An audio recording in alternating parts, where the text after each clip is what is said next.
The slap landed so quickly, I barely registered what had happened. My glasses flew from my face, skidding across the polished hardwood floor of the Lakeside Country Club ballroom. The sound of shattering lenses echoed through the silence, a silence heavy with the stares of more than 130 guests. My cheeks stung, but the real pain sat like a stone in my chest. It was my daughter-in-law Marissa who had struck me on her wedding day because I refused to hand over the keys to my townhouse. "That's what you get for being so selfish," she screamed, her voice carrying over the chandeliers and music that had suddenly died away. "A woman of 70. One doesn't need that much space. You should be grateful we're offering to take care of it."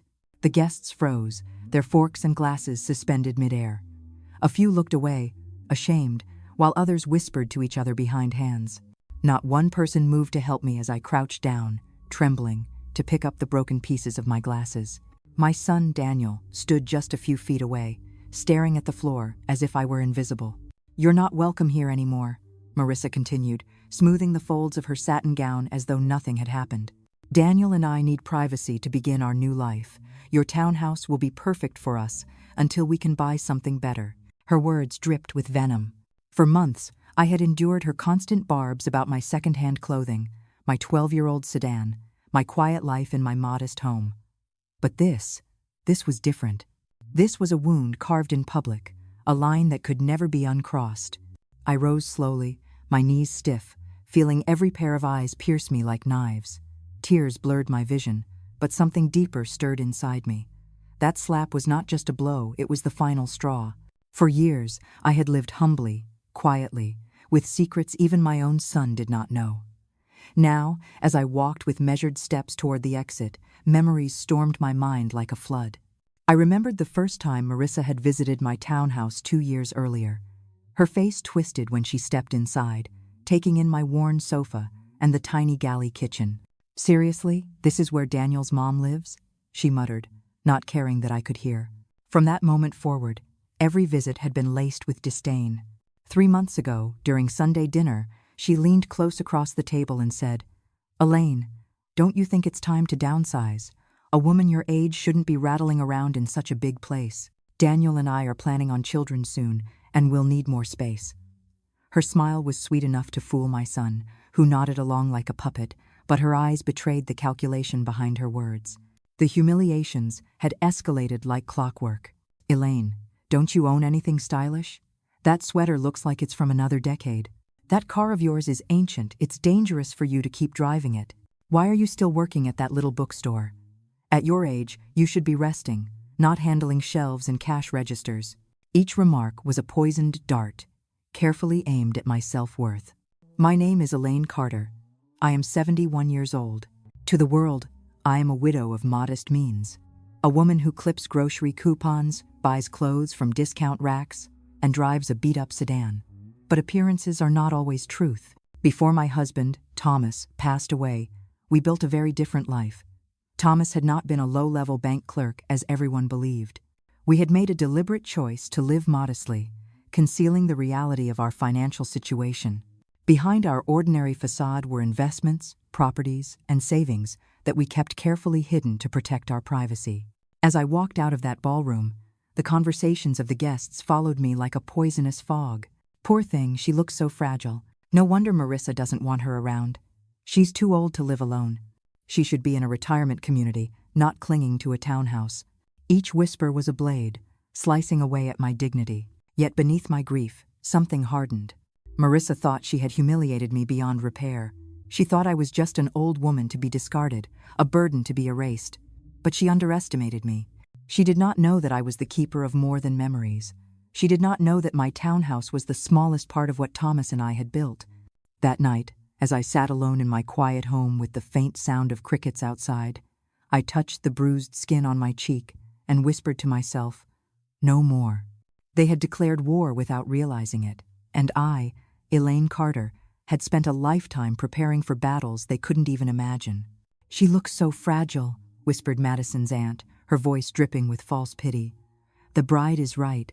That woman can't take care of herself anymore," added one of Lucas's cousins without even lowering his tone. "She should be in a retirement community, not living alone."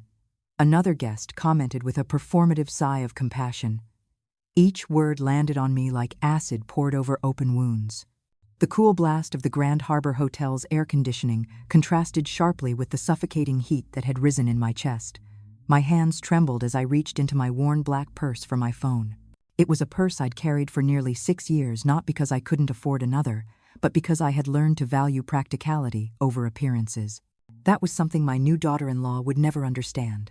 I dialed a number I knew by heart, a number I had not called in over a year because I had naively hoped this day would never come.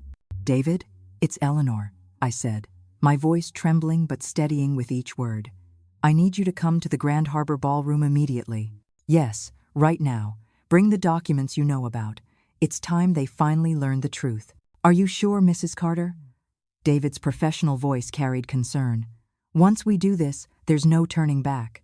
I glanced through the open ballroom doors one last time. Madison was laughing with her friends, likely boasting about how she had put her useless mother-in-law in her place. Beside her, my son Lucas stood silent, his weak smile showing not an ounce of remorse for what I had just endured. "Completely sure," I replied. 30 minutes, David, no more." I hung up the phone and walked toward the exit with deliberate steps. For the first time in years, I was ready to drop the mask I had worn to protect my family. For the first time, they were going to meet the real Eleanor Carter. And when that happened, when reality shattered their carefully staged world, they would understand the true meaning of the word regret.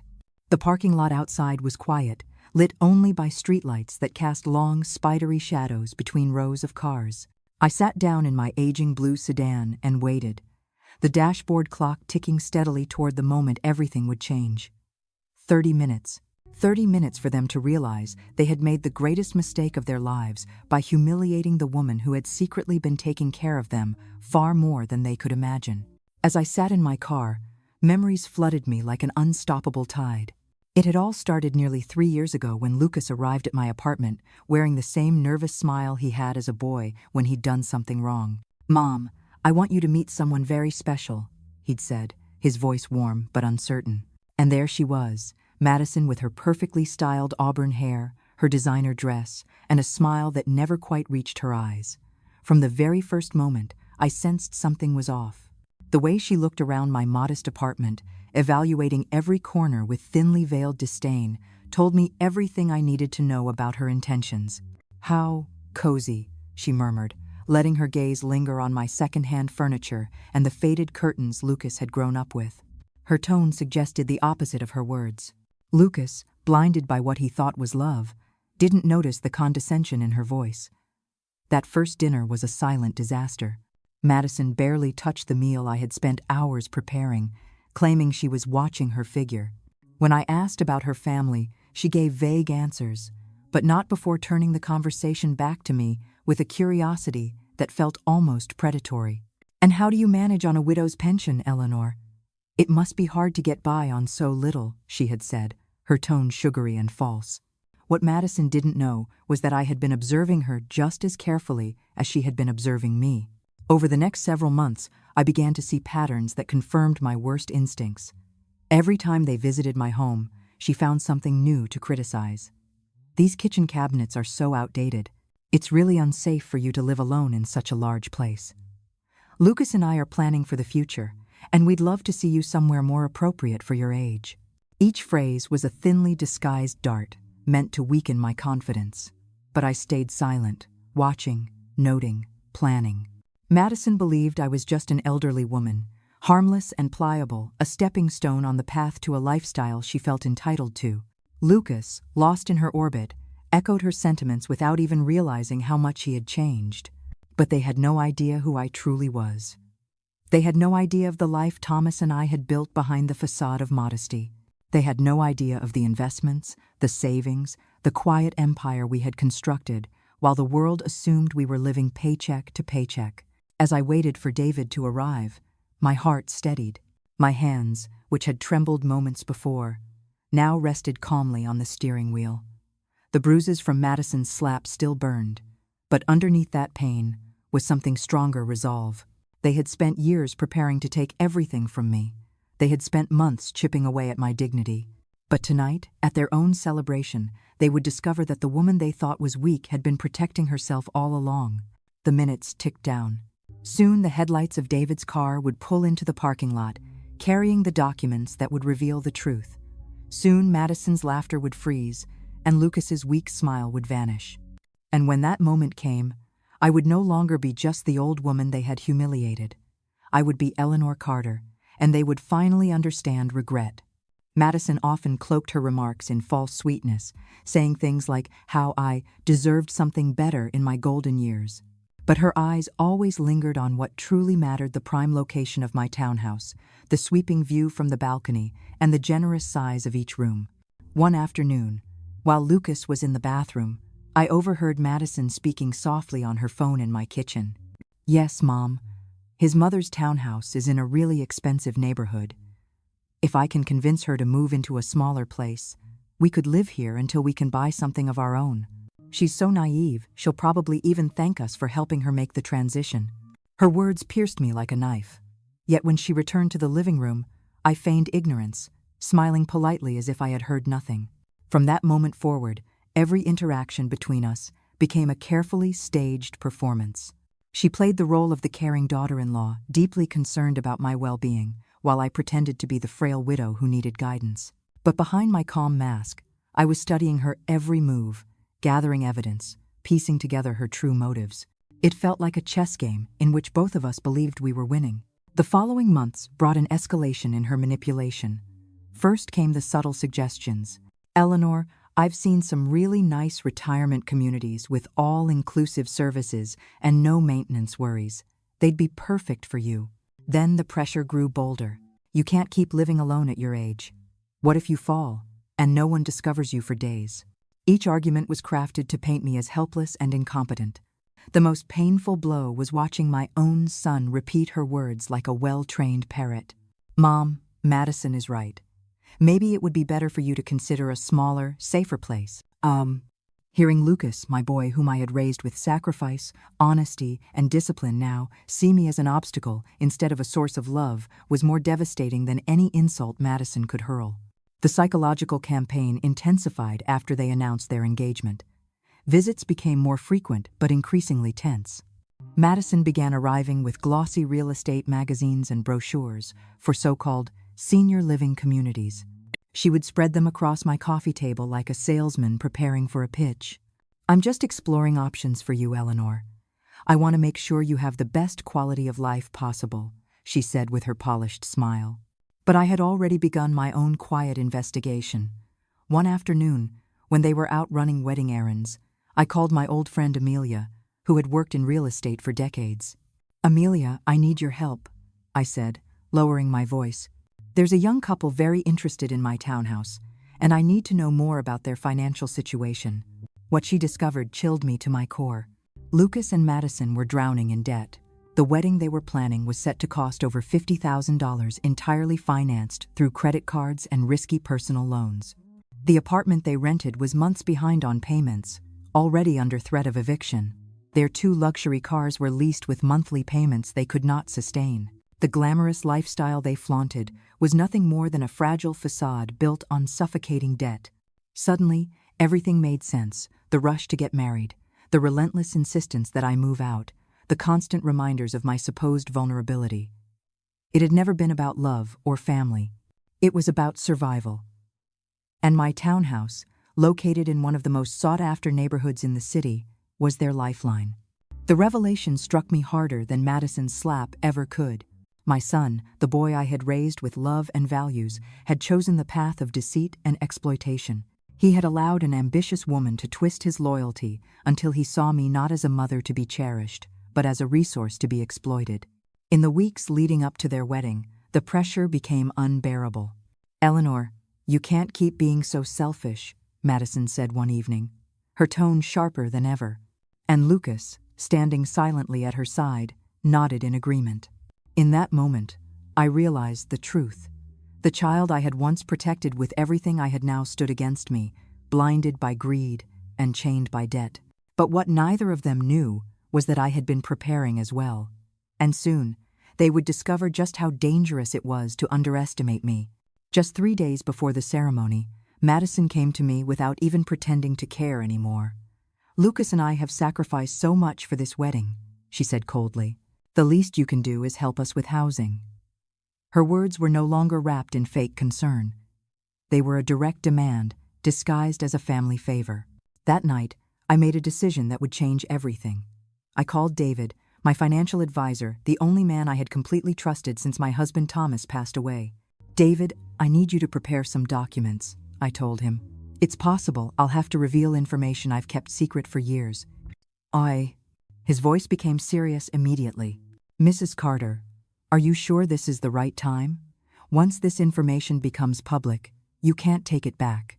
The consequences could be devastating for your family relationships." But my mind was made up. The family I had protected with my silence had chosen to betray me.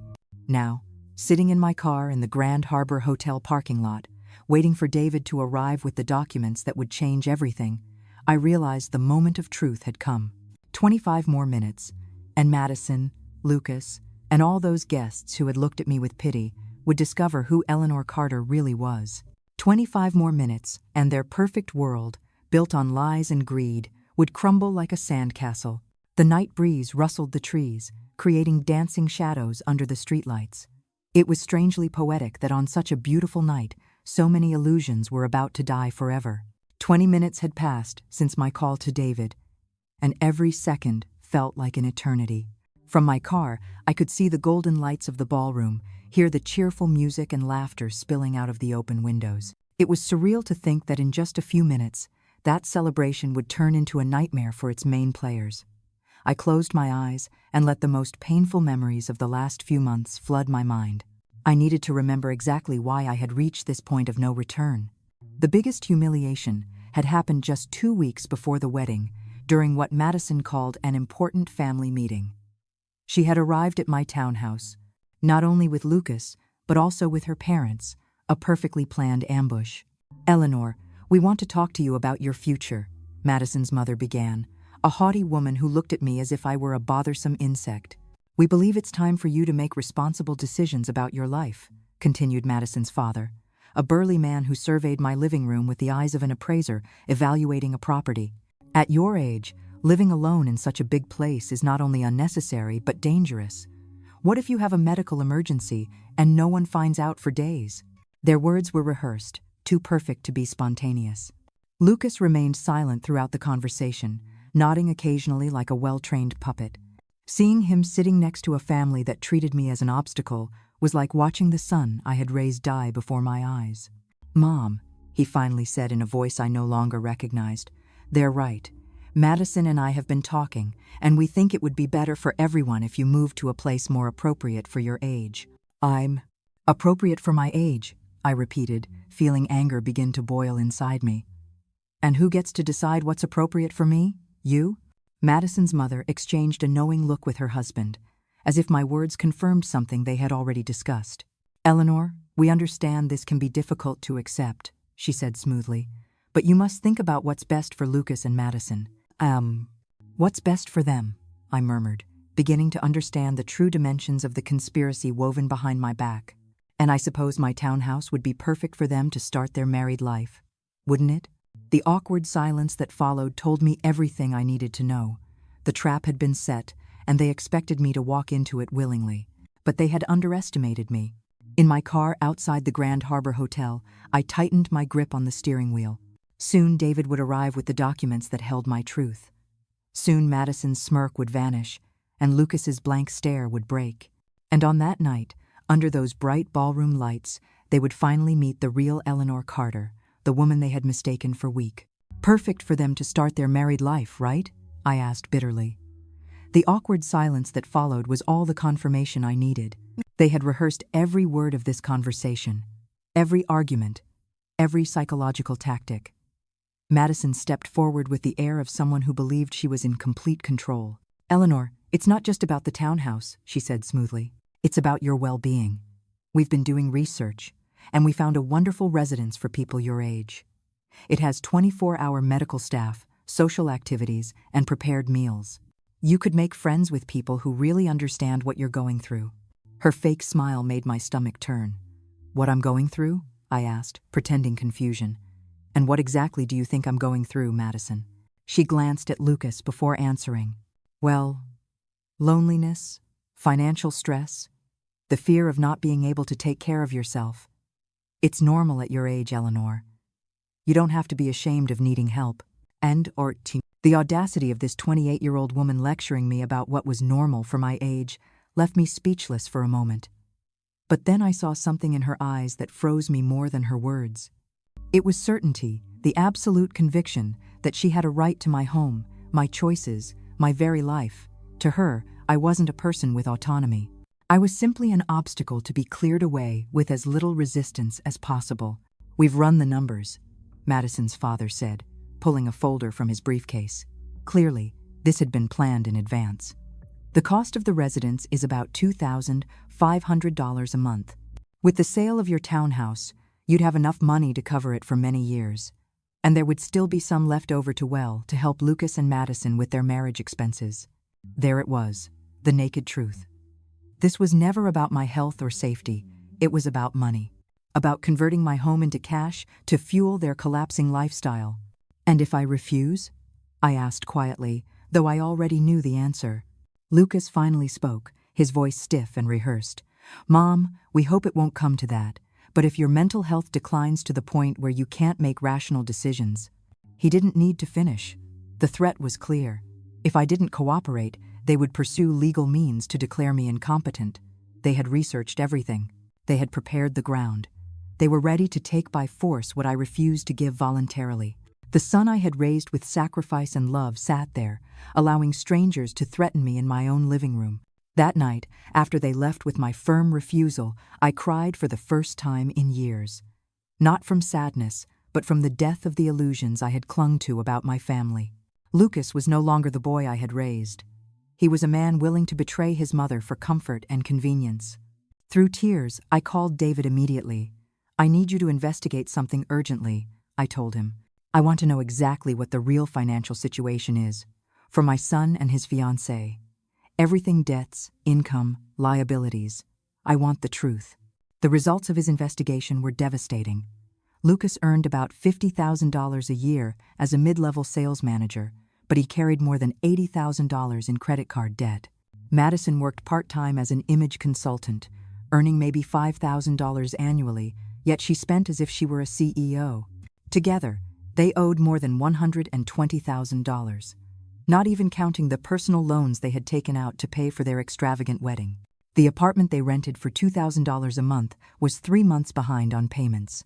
The cars they drove, luxury models they could never afford, consumed over 60% of their combined income. Their primary credit card was maxed out, and they had started taking cash advances just to cover basic bills. They were in a financial freefall, and my townhouse represented their only hope of survival.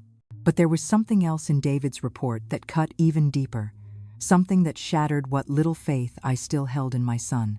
For the past 6 months, Lucas had been making regular calls to banks and insurance companies, inquiring about loans secured against his elderly mother's property.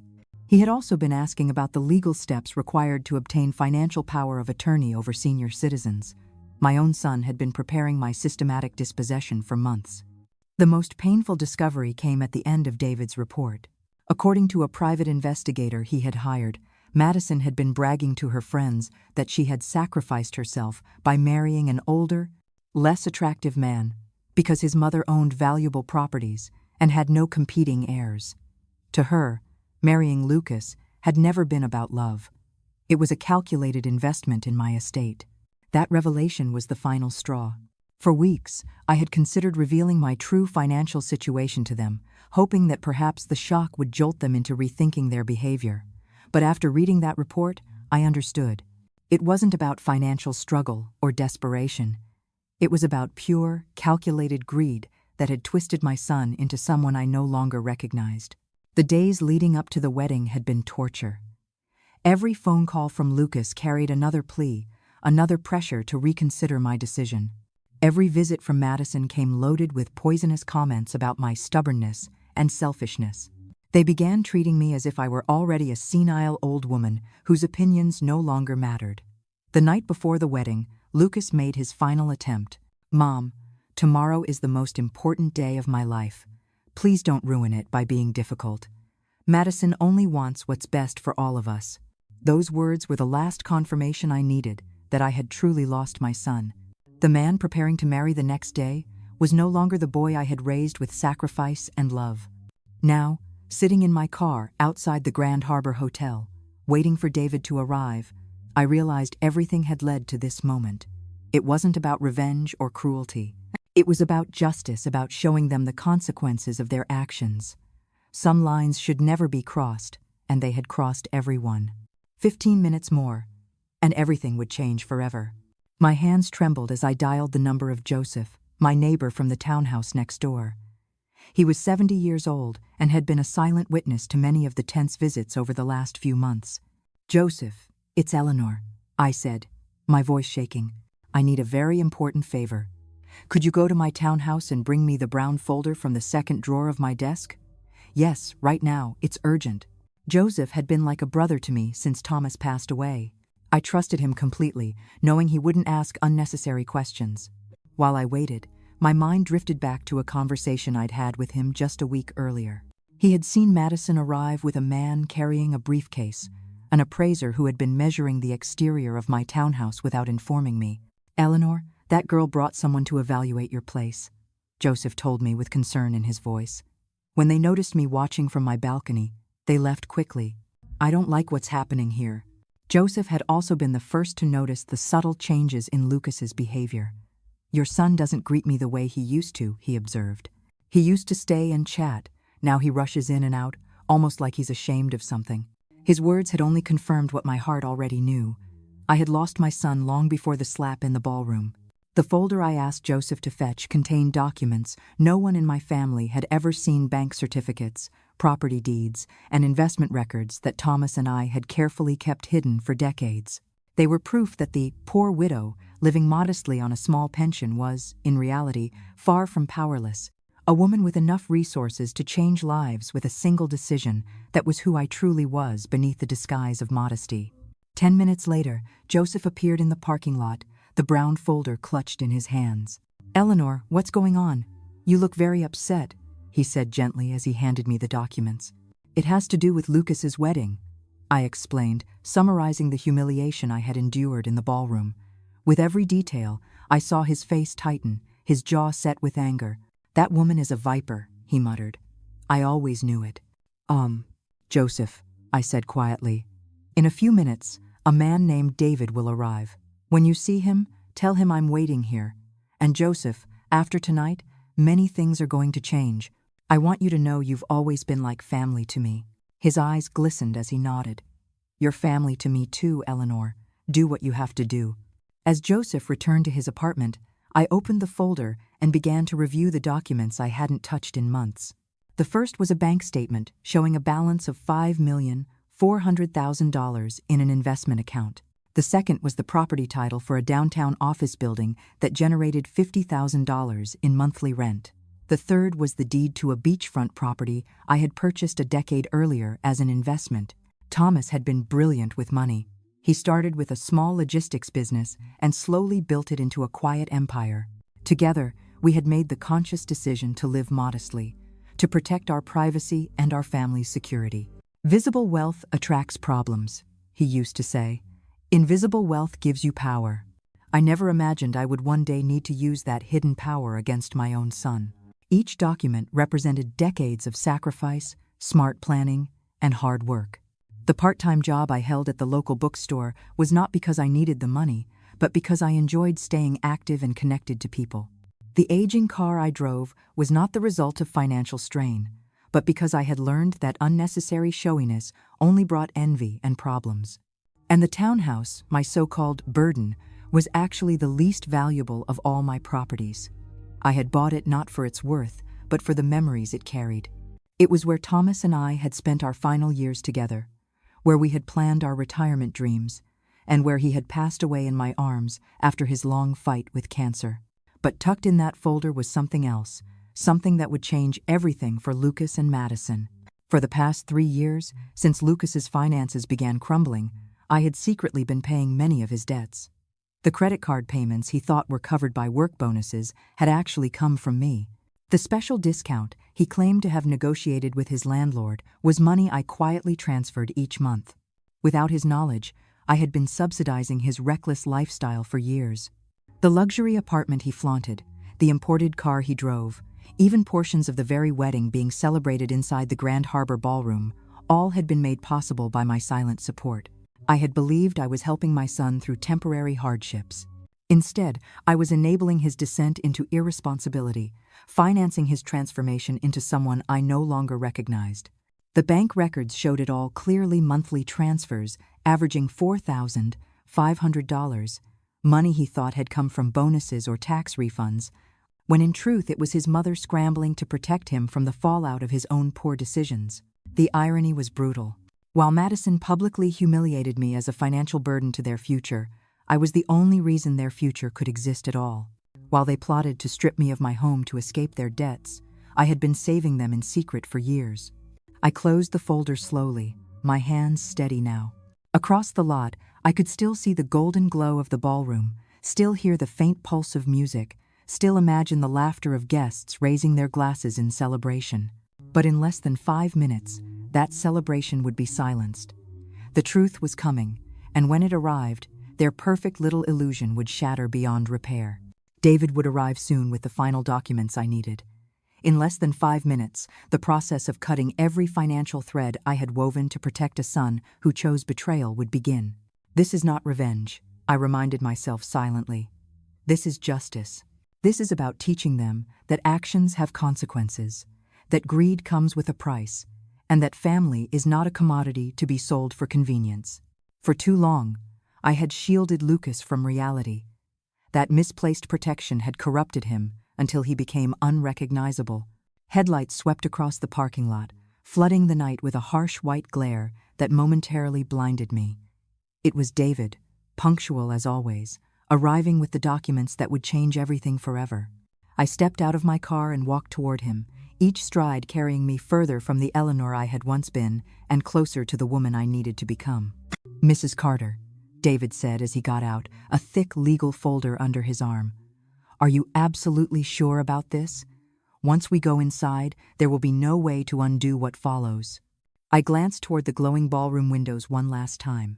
Inside, my son and his new wife were likely still celebrating what they thought was their triumph over the useless old woman they had just humiliated. "I have never been more certain of anything in my life, David," I replied firmly. "It's time they meet the real Eleanor Carter." He opened the folder beneath the street lamp, his efficiency as sharp as ever. "Here is the order for the immediate suspension of all bank transfers you have been making on Lucas Carter's behalf," he explained, pointing to the first page. "And here is the cancellation notice for the lease agreement you confidentially guaranteed. The landlord will receive this tomorrow morning." I accepted the papers with trembling but resolute hands. Each document represented a lifeline I had quietly tied around my son for years. And now, one by one, I was severing them. "And the payment for the ballroom?" I asked, though I already knew the answer. "Cancelled," David confirmed. "The deposit you guaranteed will be withdrawn tonight.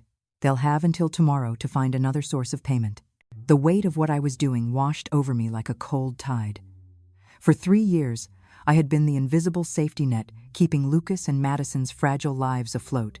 Their apartment, the car he drove, even the wedding being celebrated at that very moment, every piece of it had been possible because of me. And now, in one single night, I was ending it all.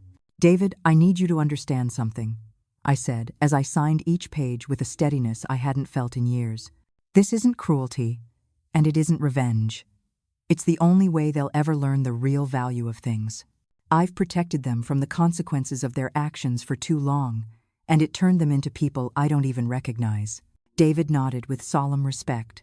"I understand perfectly, Mrs. Carter. In my 30 years as a financial advisor, I've seen families destroyed by greed and ingratitude. What you're doing takes more courage than most people ever muster." His words steadied me, giving me the final strength I needed. We walked together toward the entrance of the Grand Harbor Hotel ballroom. With each step, my heart pounded not with fear, but with a strange blend of sorrow for what I had lost and anticipation for what I was about to reclaim: my dignity, my self-respect, and my right to be seen as a human being instead of a bank account. The moment we stepped inside, the music cut off abruptly. 130 faces turned toward us, their expressions shifting from joy to confusion. Conversations froze mid-sentence. Some of the guests recognized David immediately, their eyes widening in surprise. The silence was suffocating, and in that silence, I knew the reckoning had finally begun. After all, David had managed the financial affairs of some of the most prominent families in Charleston for decades. His presence at any social gathering usually meant that something significant was about to unfold. Madison was the first to react. "What are you doing here, Eleanor?" she shouted across the Grand Harbor Hotel ballroom, where she had been posing for photographs with Lucas in the center of the dance floor. "You already stormed out once. Wasn't that enough drama for one night?" Her voice carried the same arrogance I had come to know so well, but underneath, I detected a tremor of nervousness that hadn't been there before. "Ladies and gentlemen," David said, his professional voice carrying through the room with calm authority, "forgive me for interrupting this celebration, but I have urgent legal matters to address with Mr. Lucas Carter and Mrs. Madison Price." The silence that followed was so absolute, you could hear the faint hum of the air conditioning. Guests exchanged startled glances, some discreetly pulling out their phones, already sensing they were about to witness something extraordinary.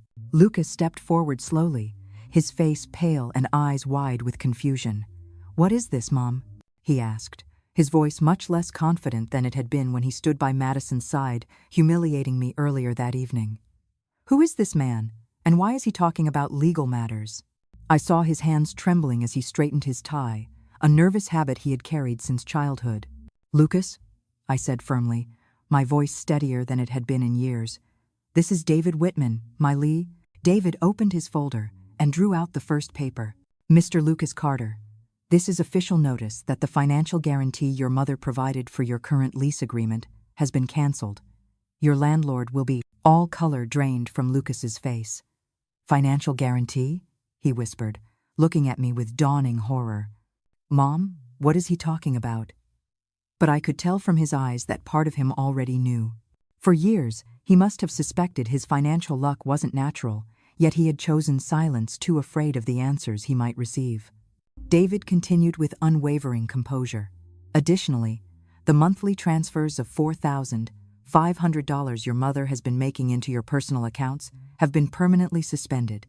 These included payments toward credit cards, car insurance, and various other expenses you assumed were being covered from other sources." Madison let out a sharp gasp that seemed to echo across the ballroom. "That's impossible," she cried, rushing forward, her gown sweeping noisily behind her. "Lucas doesn't have a wealthy mother. Look at her. Look at her clothes, her car. She's just an old woman scraping by on a pension." Her hysteria was undeniable, and the guests began murmuring with growing curiosity and fascination. David lifted the last document from his folder. "Finally," he said, his voice as sharp as a blade, "the guaranteed payment for this event has also been revoked. The ballroom management is entitled to demand full payment before allowing guests to leave tonight." The words detonated like an explosion. Guests glanced nervously at one another. Some even began inching toward the exits in unease. The realization crashed over Lucas like a tidal wave. He turned to me, his lips trembling. It was you all along. You've been paying for everything." His voice cracked on the last word, and for a fleeting second, I glimpsed the frightened little boy he once was, lost and vulnerable. "For 3 years, Lucas," I confirmed, my tone calm, eerily calm after months of emotional storms. 3 years in which I believed I was helping you survive a rough patch. 3 years of sacrifice, thinking I was protecting my son. 3 years in which I believed you would recover and return to the man I raised. 3 years in which I hoped you would remember the values I instilled in you." Madison began pacing in frantic circles, her hands clawing at her hair as desperation consumed her. "This can't be happening. This can't be real," she screamed, her shrill voice echoing through the ballroom as the guests stared with a mix of horror and morbid fascination. "You're a poor old woman. You work in a bookstore. You drive that rusty 12-year-old sedan. You can't possibly have money." "Appearances are deceiving, Madison," I replied evenly, decades of careful restraint finally unraveling. "For years, I chose to live simply because my husband and I believed visible wealth attracts problems. It seems we were right. We just never expected the problems to come from within our own family." The music had long since stopped. The only sounds in the cavernous ballroom were were the gasping breaths of the bride and groom and the growing murmurs of 130 stunned guests, who were realizing they were witnessing something that would be retold for years. Several had already raised their phones, recording every word, knowing instinctively this moment would become part of Charleston gossip history. "Mom," Lucas said, his voice cracking, "please, there has to be some way to fix this. The wedding, the guests, everything." But I saw in his eyes that he finally understood the magnitude of what he had lost. It wasn't just about money or financial support. It was about me, his mother, the woman who had loved him unconditionally for 38 years. "The only way to fix this, Lucas," I answered, my voice firm, "was never to break it in the first place." The silence that followed was suffocating. 130 people held their breath as the truth settled heavily over them. For the first time all evening, Madison froze, her eyes darting wildly between David, the stack of documents, and my face, searching for some loophole in the reality collapsing around her. Lucas just stared at me with an expression I will carry with me forever, a mixture of shock, belated comprehension, and unbearable shame. "Mrs. Carter," David said in a voice loud enough for all to hear, "shall I proceed with the financial details?" His question sliced through the air like a blade. Guests leaned forward instinctively, pulled toward the drama like moths to flame. "Please, David," I replied with a calm I hadn't known I possessed. "I believe everyone here deserves to know the full truth." Madison tried to interject with a desperate shriek, but David raised his hand and pressed forward with the precision of a surgeon. "Over the past 36 months, he announced, consulting his documents, "Mrs. Eleanor Carter has transferred a total of $162,000 to cover the living expenses of her son, Lucas Carter, and his fiancée. This includes $48,000 for rent, $44,000 for credit card debt, $18,000 for vehicle insurance, and $22,000 for miscellaneous expenses." A collective murmur swept the room. Guests exchanged incredulous looks. A few tapped their phones, doing quick calculations to verify the numbers. At the head table, Madison's mother, who had been quietly seated with arms crossed, rose slowly to her feet, her face ghostly pale. "Furthermore," David continued, unflinching, "Mrs. Carter personally guaranteed the total cost of this wedding celebration, including venue rental, catering, music, flowers, and photography for an amount of $53,000. As I've already stated, those funds are no longer available. The management of this establishment is entitled to demand immediate payment before any guest leaves tonight." Madison let out a strangled wail that barely resembled human speech. "This is impossible. It's a lie. No one could have that much money and still live like a pauper." She turned wildly toward the guests as if begging for support, but was met only with fascinated faces, some sympathetic, others clearly entertained by her unraveling. "My dear Madison," I said, my calm voice slicing through her hysteria, "you've just learned a very valuable lesson about judging people by appearances," I said evenly. "For years, I chose to live simply because my husband, Thomas, and I valued privacy above ostentation. It turned out to be a very wise decision." Lucas finally moved, taking a few hesitant steps toward me. "Mom, please, there has to be an explanation. There has to be some way to resolve this. You can't destroy my life like this." His voice cracked on the last word, and for a fleeting moment, I felt a pang of maternal pain that almost made me falter. "Destroy your life?" I repeated, the anger rising in me again. "I'm destroying your life? Wasn't it your wife who slapped me in front of 130 people? Wasn't it you who stood silently by while I was humiliated? Wasn't it you who planned to strip me of my home?" The truth of my words rang through the ballroom like the toll of heavy church bells. Several guests nodded, recalling the scene that had sparked this chaos. Some even had their phones raised, recording the confrontation, the slap preserved forever as digital evidence of the cruelty that had led us here. "But that was different," Lucas muttered, though his voice carried no conviction. "We didn't know. We didn't understand. We thought you really needed help." His excuses fell flat, sounding pitiful even to his own ears. I saw guests exchange glances of open disdain. "You didn't know?" I asked, my voice rising for the first time that night. "You didn't know you were staging a family ambush to pressure me into selling my home? You didn't know you brought a real estate appraiser behind my back?" You didn't know you were investigating legal ways to declare me incompetent if I refused to cooperate?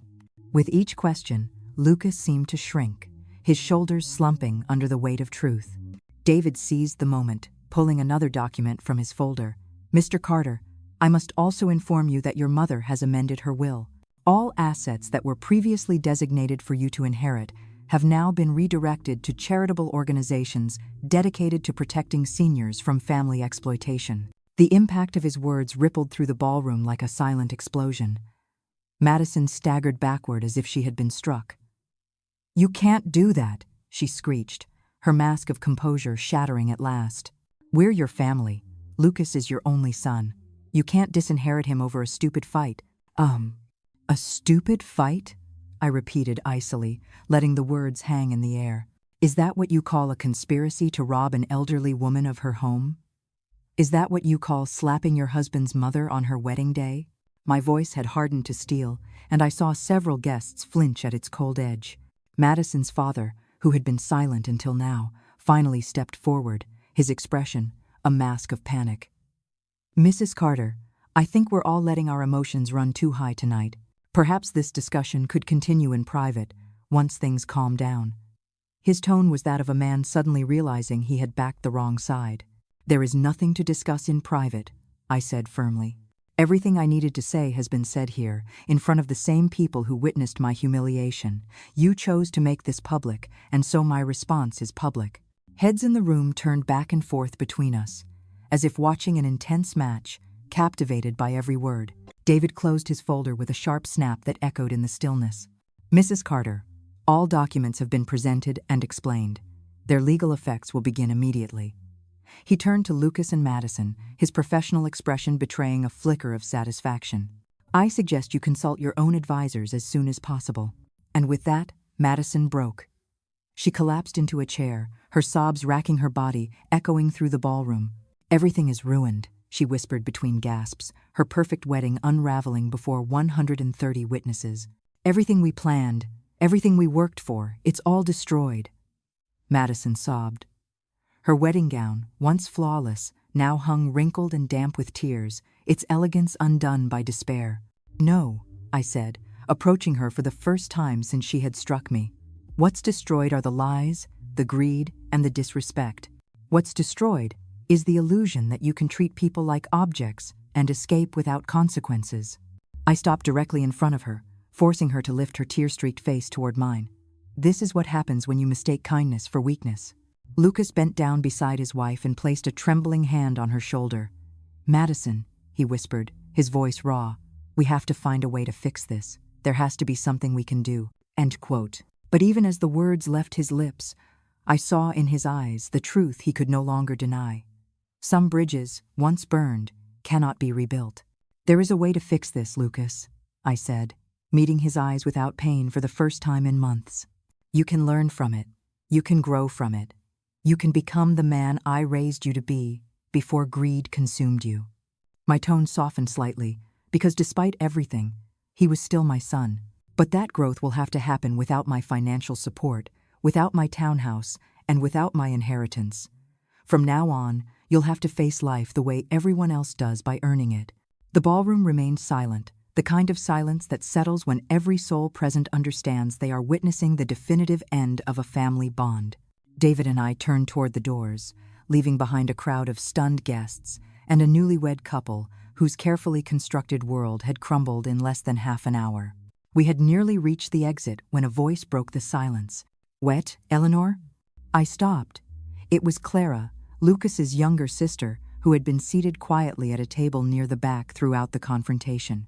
She hurried toward us, tears streaming down her cheeks, her face etched with shock and sorrow. "Aunt Eleanor," she said in a trembling voice, "I didn't know. I swear I had no idea what Lucas and Madison were planning with you."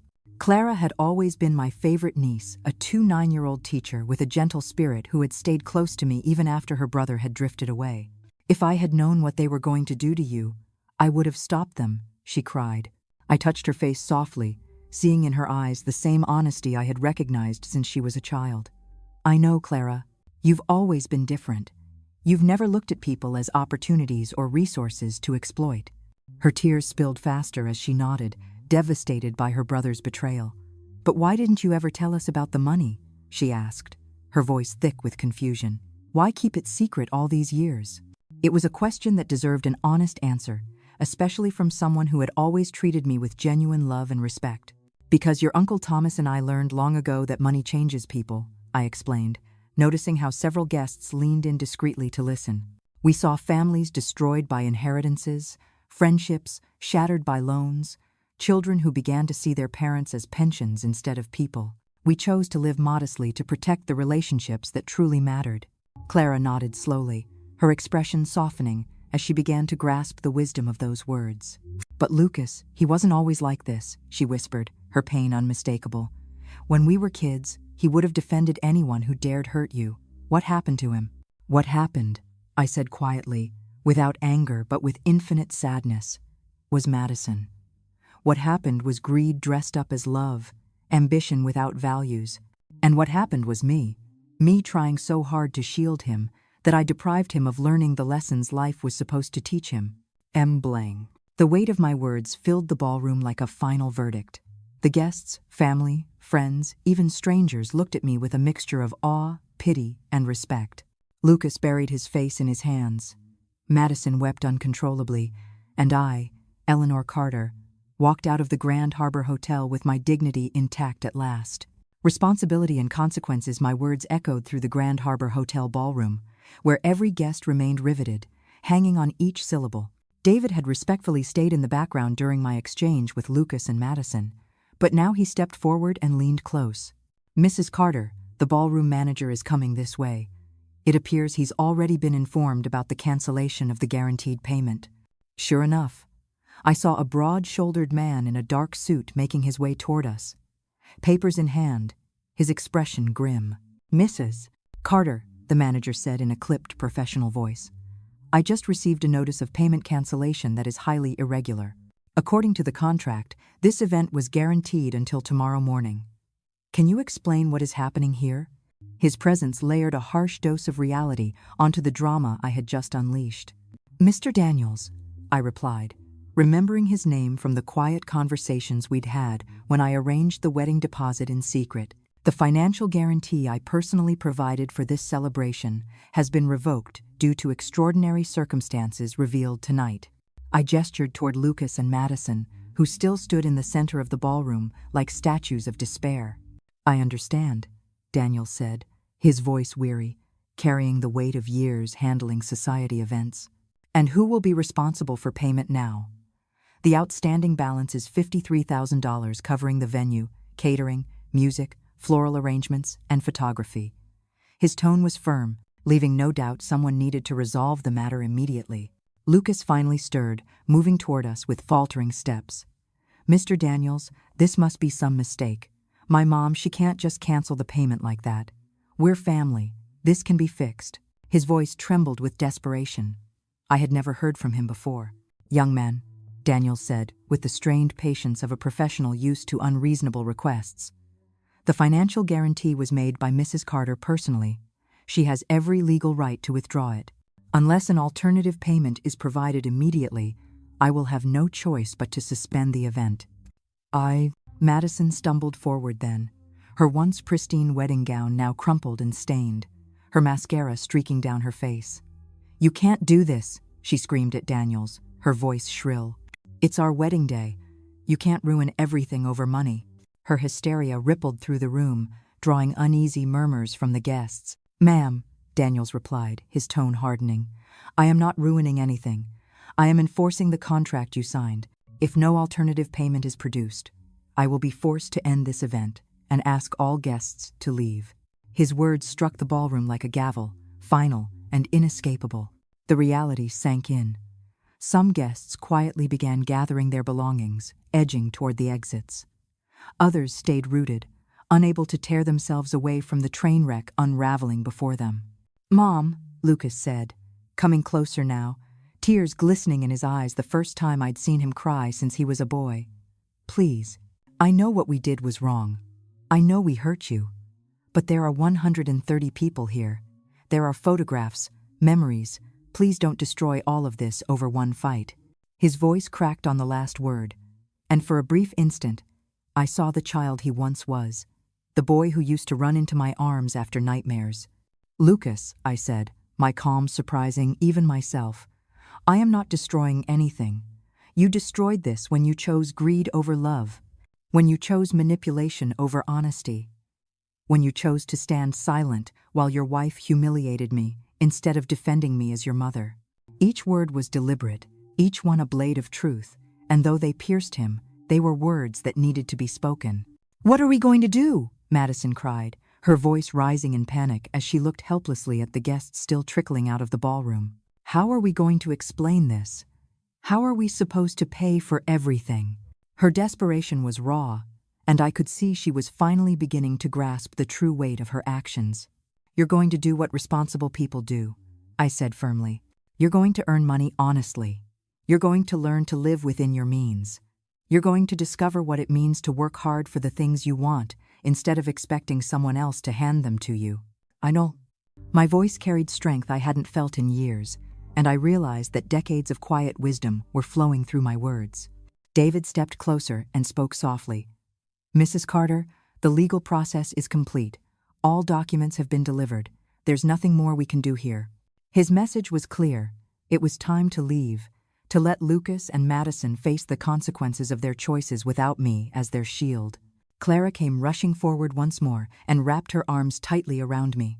"Aunt Eleanor," she said through tears, "I want you to know you'll always have my respect and my love, no matter what happens with Lucas." Her words pierced my wounded heart like sunlight breaking through clouds. They reminded me that not every bond of family had been corrupted by greed. "And you will always have mine, Clara," I said softly, returning her embrace. "Remember this night when you face important choices in your life. Remember that character is not measured by what we have, but by how we treat the people we love." Her tears soaked into my shoulder as she nodded, fully absorbing the lesson playing out before her eyes. Mr. Daniels, the ballroom manager, reappeared then, his face tight with urgency. "Ladies and gentlemen," he announced, "I need an immediate resolution. I have other events tonight, and I cannot keep staff here indefinitely without confirmation of payment." His professional patience was wearing thin, adding another layer of pressure to an already desperate scene. I turned back toward Lucas and Madison one last time. "You have my number," I said. "When you are ready to have an honest conversation about respect, values, and responsibility, when you have learned what it means to earn things for yourselves, when you can look me in the eye and offer a genuine apology for what you did to me tonight, then we can talk. But first," I added, locking eyes with them both, "you will need to fix the disaster you created here on your own." With those words, I turned and walked toward the exit with David at my side, leaving behind a ballroom drowning in chaos, despair, and the harsh reality of consequences long overdue. 3 days after the wedding, my townhouse felt like a sanctuary of peace I hadn't known in years. Each morning, Joseph stopped by with coffee and fresh pastries from the bakery on the corner. He insisted on checking in, calling that evening, the night Eleanor reclaimed her dignity. His presence soothed me, reminding me that chosen family often matters more than blood. The phone, however, had been relentless. Lucas had called 37 times, his voicemails shifting from anger to desperation. Madison had sent 14 text messages, each one more frantic than the last. Twice, her parents had appeared at my door, demanding I fix the mess I caused, but I stood my ground with a calm resolve that even surprised me. On the third morning, David arrived carrying a folder. His expression was grave but unsurprised. "Mrs. Carter," he said as we shared tea on my balcony, "I've received updates from every front. Lucas and Madison were evicted from their apartment yesterday morning. The ballroom has already begun legal proceedings to recover the $53,000 still owed. Their credit cards have been frozen for non-payment." "And where are they staying now?" I asked quietly, bracing myself for the answer. Although part of me already knew the answer, I asked anyway. "With Madison's parents," David replied. "Apparently, it's a cramped 2-bedroom apartment where 3 people already live. According to my sources, the atmosphere is tense." His tone suggested that tense was a very mild description of the situation. Later that afternoon, while I was watering my balcony plants, a familiar car pulled up in front of the townhouse. To my surprise, Clara stepped out, but she wasn't alone. With her was Amelia, my longtime friend who worked in real estate, and from the back seat emerged Joseph. "Eleanor," Clara called from the sidewalk, "we need to talk to you. There are things you need to know." The urgency in her voice set me on edge. When they entered my home, all three wore expressions of concern so grave that my chest tightened. "Aunt Eleanor," Clara began, "I've been digging into a few things since the wedding night. Things you need to hear before it's too late." She sat on my couch, holding a folder that looked every bit as official as the one David had carried into the ballroom. "Too late for what?" I asked, pouring her tea and fighting to keep my composure. Amelia cleared her throat. "Eleanor, over the past 3 days I've been investigating Lucas and Madison's finances. What I found goes far beyond what any of us imagined. They've been planning this for over a year." She opened the folder, revealing documents that made my stomach knot.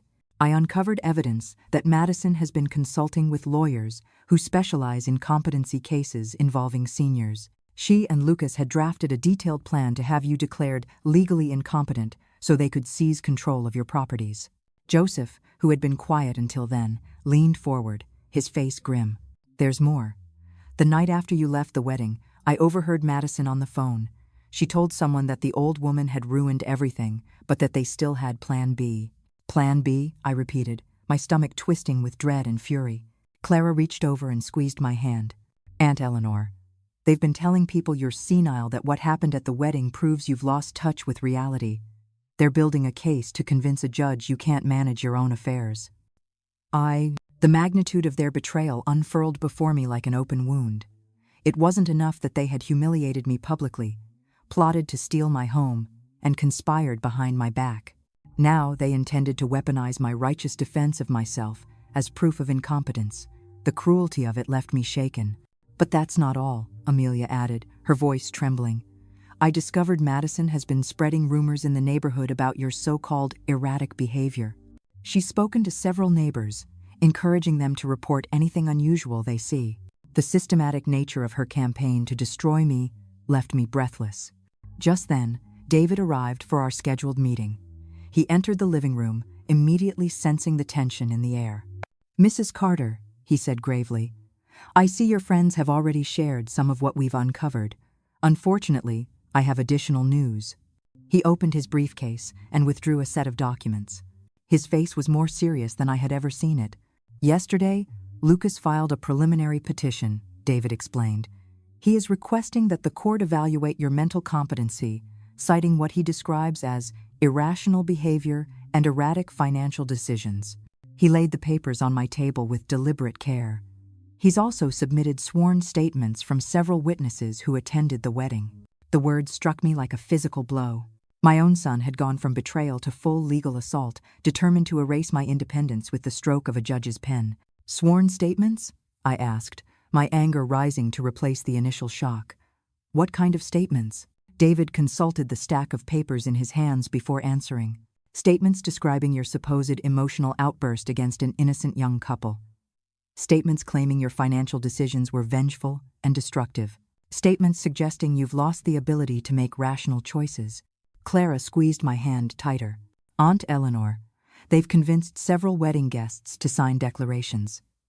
Most of them didn't understand what was really happening that night. All they saw was an older woman confronting the newlyweds."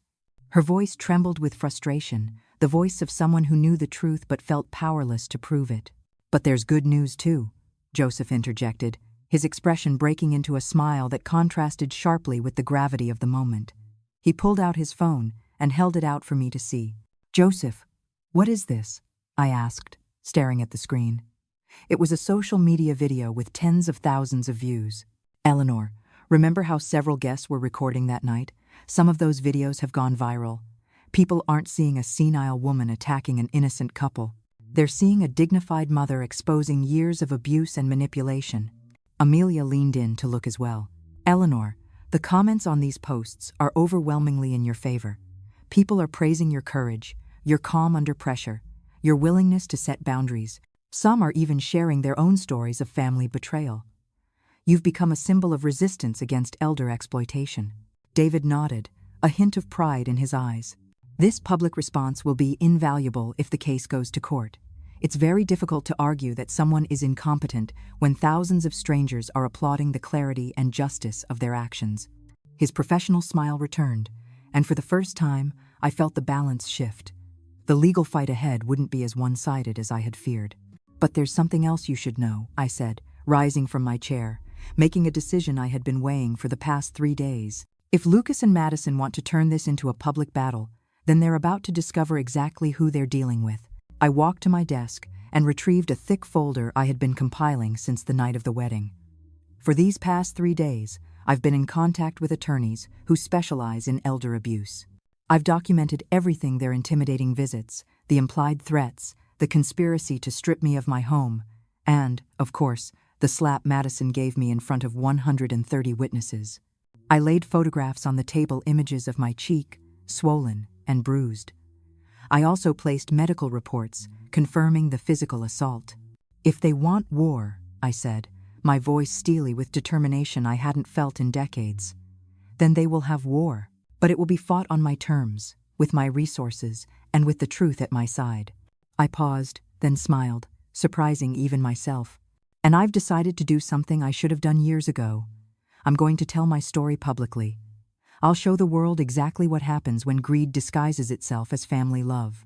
The room seemed to brighten, filled with the energy of allies who knew justice was finally on our side and that we had both the means and the will to fight back. 6 months after that night, that split my life into before and after. I sat in the largest television studio in Charleston, waiting for the cameras to roll. The program, Stories of a Lifetime, had reached out to David after clips from the wedding amassed more than 2 million views across social media. Now, my story, the story of betrayal, dignity, and the rediscovery of my own strength, was about to be shared with the entire country. My story had become a national symbol of resistance against elder abuse within families. The journalist, Catherine Diaz, a woman admired for her professionalism and integrity, sat across from me, reviewing her notes as the technicians finished adjusting the lights. "Mrs. Carter," she said warmly, "I want you to know you've inspired thousands with your courage. We've received hundreds of letters from viewers who've gone through similar situations over these past 6 months. And so much had changed since that fateful night. The legal case Lucas and Madison tried to build against me had collapsed spectacularly when David presented undeniable evidence of their conspiracy to declare me incompetent. Not only did they lose, but the judge fined them for legal frivolity and ordered them to pay my attorney fees $45,000 in total. The bankruptcy that followed was swift and merciless. Lucas lost his job after his employer discovered the scandal. Madison attempted to start an image consulting business, but the viral videos of the wedding ruined her reputation before she even began. Now, they lived in a cramped 1-bedroom apartment in the suburbs, both working part-time jobs while struggling under mountains of debt. "We are on the air in 5 minutes, the director announced. I looked at the cameras that would soon broadcast my story to millions of homes. My chest tightened with a blend of nervousness and determination. Beside me sat David, who had agreed to appear and explain the legal aspects of the ordeal. In the front row of the studio audience were Joseph, Clara, and Amelia, my pillars of strength during the darkest months. The most painful part of it all had been Lucas's silence. Since losing the case, he had not once tried to contact me. No phone calls, no letters of apology, no acknowledgement of the harm he had caused. It seemed easier for him to despise me than to face the reality of his betrayal. Madison, on the other hand, had attempted to reach me many times. Her messages shifted from legal threats to desperate pleas for help. The last one, received just 2 weeks earlier, pierced me like a dagger. "Eleanor, I know we made mistakes, but we're family. Lucas is sick from stress, and I'm pregnant. Please, you can't let your grandchild grow up in poverty." The news of the pregnancy shattered my heart. I was going to be a grandmother, yet my grandchild would grow up in a home where I was painted as the villain. But I had learned the hardest lesson of my life. You cannot save people who refuse to change. Trying to do so only enables destructive behavior. "Mrs. Carter, we'll begin in 30 seconds, Catherine informed me gently. I took a deep breath and thought of the countless letters I had received. Seniors whose adult children had seized control of their bank accounts. Parents emotionally blackmailed into providing money they could not spare. Grandparents threatened with being cut off from their grandchildren if they didn't comply. Going live in 3, 2, 1. The red light blinked on, and Catherine began her introduction with practiced grace. Good evening, and welcome to Stories of a Lifetime. I am Catherine Diaz, and tonight we are joined by Mrs. Eleanor Carter, a 9-year-old woman whose story has shocked the nation and ignited a national conversation about elder abuse within families. 6 months ago, her confrontation at her son's wedding went viral, and tonight she is here to share her journey. She turned to me, her eyes kind. Mrs. Carter, 6 months after those events, how does it feel to know your story has inspired so many? Her question was direct, yet compassionate, granting me the chance to begin on my own terms. I feel grateful, I said, steadying my voice as I spoke. Grateful that something as painful as losing my relationship with my son could serve to help others in similar situations. For months, I felt alone and confused, but now I know I was never truly alone. The words carried weight, not just for me, but for every person watching who had endured betrayal in silence. For months, I had wondered if I was the one who was wrong. Now, I know what I endured is far more common than most of us care to admit. Catherine nodded and glanced at her notes. Tell us about the years leading up to that night, when you first began to sense something wasn't right in your relationship with your son and his fiancée. It was the question I had been waiting for, the chance to explain how emotional and financial abuse often develops not suddenly, but gradually, almost invisibly. It started with small things, I explained, recalling the subtle signs I had ignored out of love. Little comments about my age, suggestions that I wasn't able to take care of myself anymore. Gentle but persistent pressure to make choices that, in truth, benefited them and not me. Family abuse rarely begins with shouting or violence.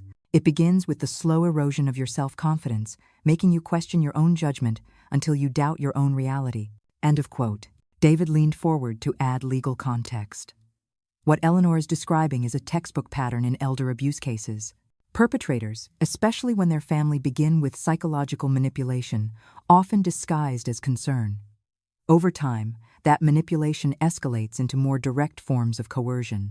It's insidious because it looks like love, but it's control. And the moment of revelation? Catherine asked gently.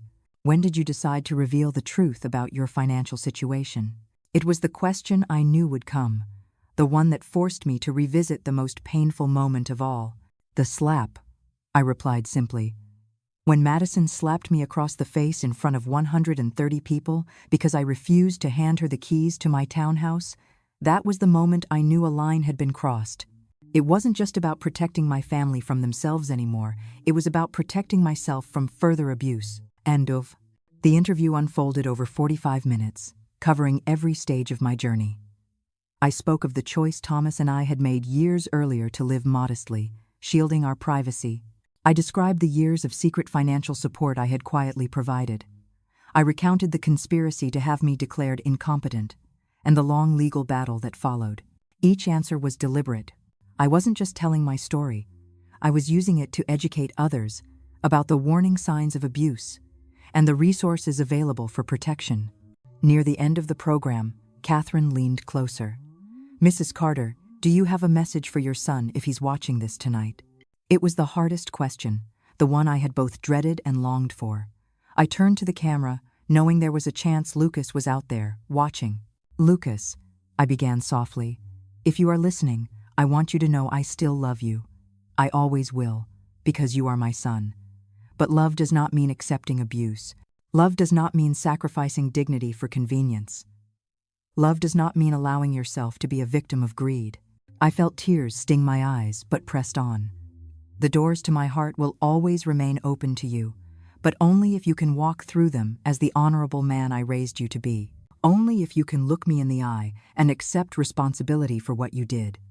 Only if you can show that you've learned family is built on love and respect, not opportunism and manipulation. Then I turned my message to the millions watching at home. For those who see your own story in mine, I want you to know this. You have the right to be treated with dignity, no matter your age. You have the right to decide how your money, your home, and your life are managed. You have the right to set boundaries with family members who disrespect you. And you have the right to seek help when those boundaries are broken. When the red light on the camera finally dimmed, the studio erupted into applause from the crew. Catherine stood and hugged me, her eyes shimmering with tears. "Mrs. Carter," she whispered, "that was one of the most powerful interviews I've ever done. It's going to change lives." David nodded beside me, his expression proud. We both knew this was bigger than winning any court case. This was about giving a voice to those who had been silenced for too long. The legal case was over. That night, as I drove back to my townhouse with Joseph, Clara, and Amelia, I felt a peace I hadn't known in years. I had told my story. I had defended my truth. And I had turned my pain into something that might help others. No matter what the future held with Lucas, I knew I had done the right thing. "Aunt Eleanor," Clara said softly from the back seat, "I am so proud of you. You turned the worst experience of your life into something that will protect thousands of people." Her words struck deep. When we arrived home, the townhouse that Madison had once coveted finally felt like home again, not because I had won in court, but because I had reclaimed my worth. I had learned that sometimes the only way to save a relationship is to risk losing it. And as I prepared for bed that night, I knew I had set the most important example of my life. It is never too late to stand up for yourself. You are never too old to demand dignity, and true love sometimes requires the hardest decisions. My story had ended, but my life was beginning anew. 2 years have passed since that night that split my life into a before and an after. As I write these words, I am sitting on the same balcony where I once watered my plants, reflecting on the humiliations I once believed I had to endure out of a mother's love. How different the world looks when you finally place a price on your dignity. This morning began like so many others over the past 18 months with a call from Carmen, the coordinator of the Eleanor Carter Foundation for the Protection of Seniors. Yes, I decided to put my own name on the organization I founded with part of the inheritance I redirected from Lucas. "Eleanor, we have 23 new cases this week," Carmen reported, her tone balancing sadness with determination. "And the patterns are always the same. Adult children pressuring parents for money or property. Every case I review feels like looking into a mirror of my past. Yesterday, I read about a 72-year-old woman whose daughter convinced her to sell her home for her own good, only to discover the money was spent on a failed business and a European vacation. The day before, it was a 69-year-old grandfather whose twins threatened, 'If you don't lend us $50,000, you'll never see your grandchildren again.' The irony is not lost on me. I turned my most painful experience into my most meaningful purpose. The foundation has helped more than 400 seniors regain control over their finances, their homes, and most importantly, their self-respect. We now have a team of lawyers, social workers, and psychologists, a support system I wish I had when I was alone and confused. Joseph is still my closest neighbor, but now he also serves as the foundation's vice president. At 72, his life has been re-energized by giving lectures on how to detect signs of family manipulation.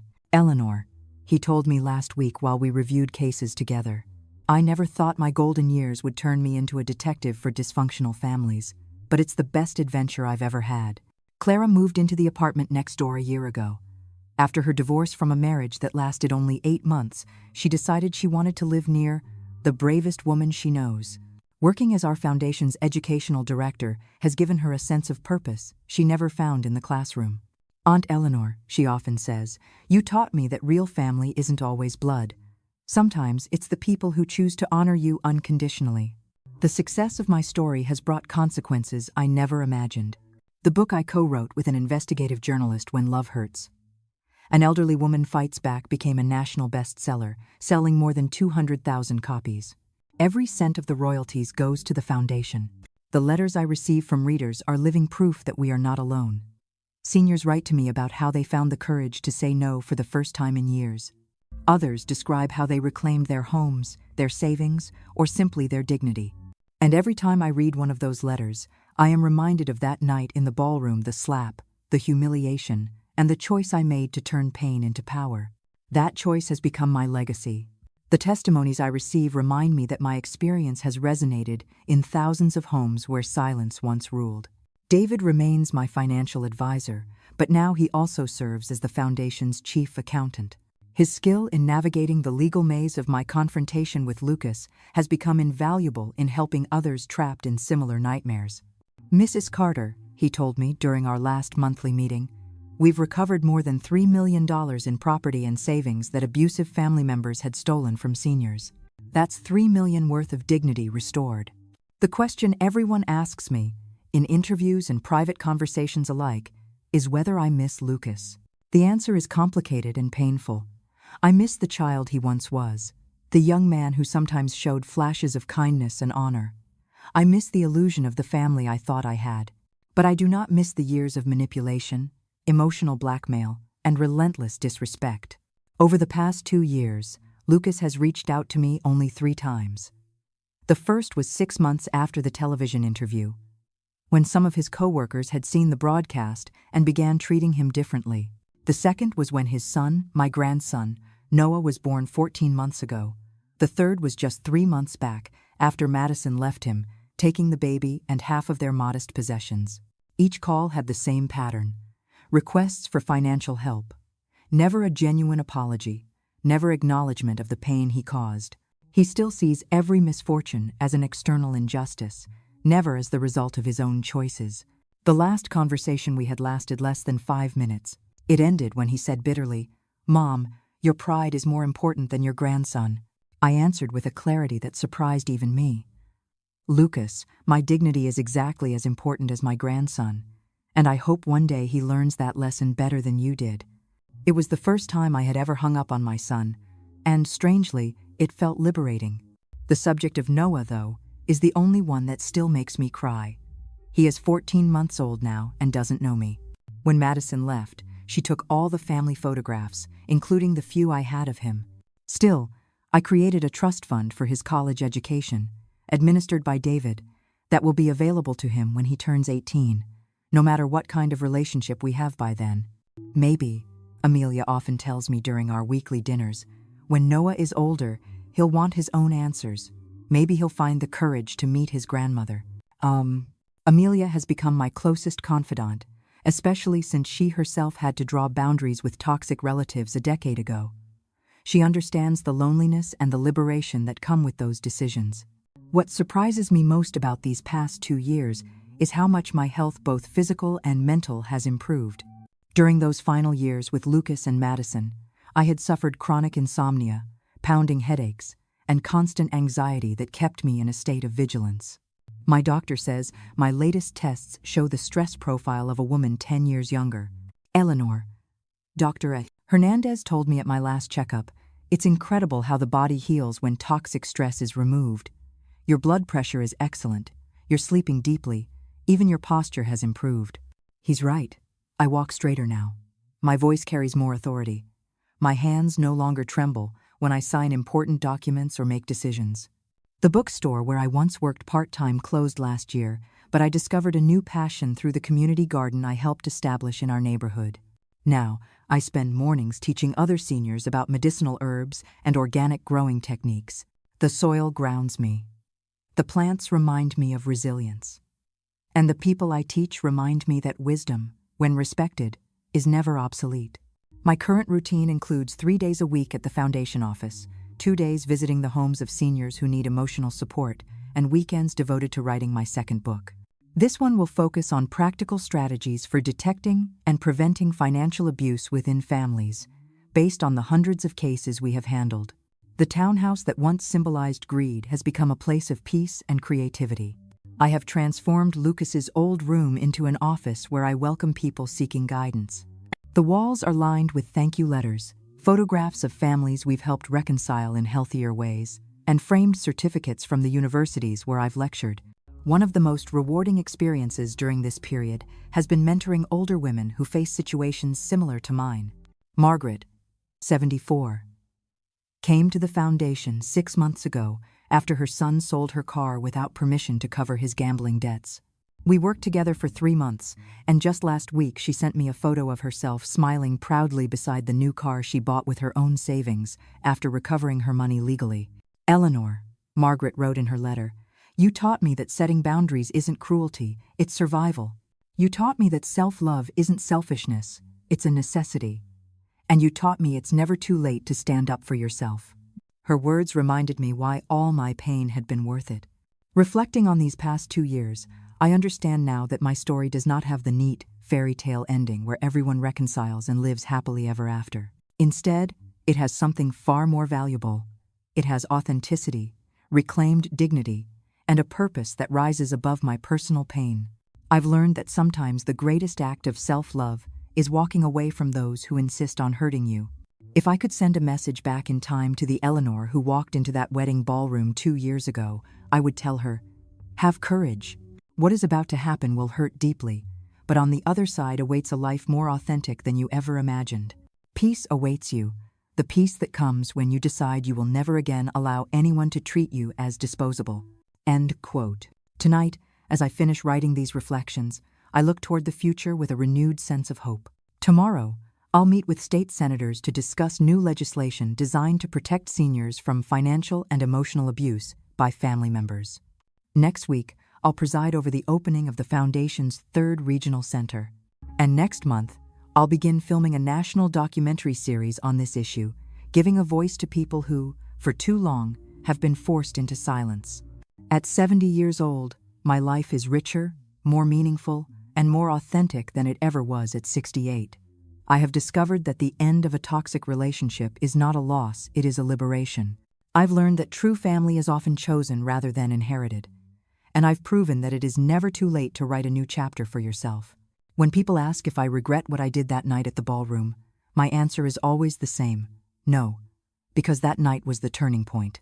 That night was the beginning of everything that followed the Foundation, the book, the community, the sense of purpose. And so I ask you, the reader of my story, did you find something of yourself in these words?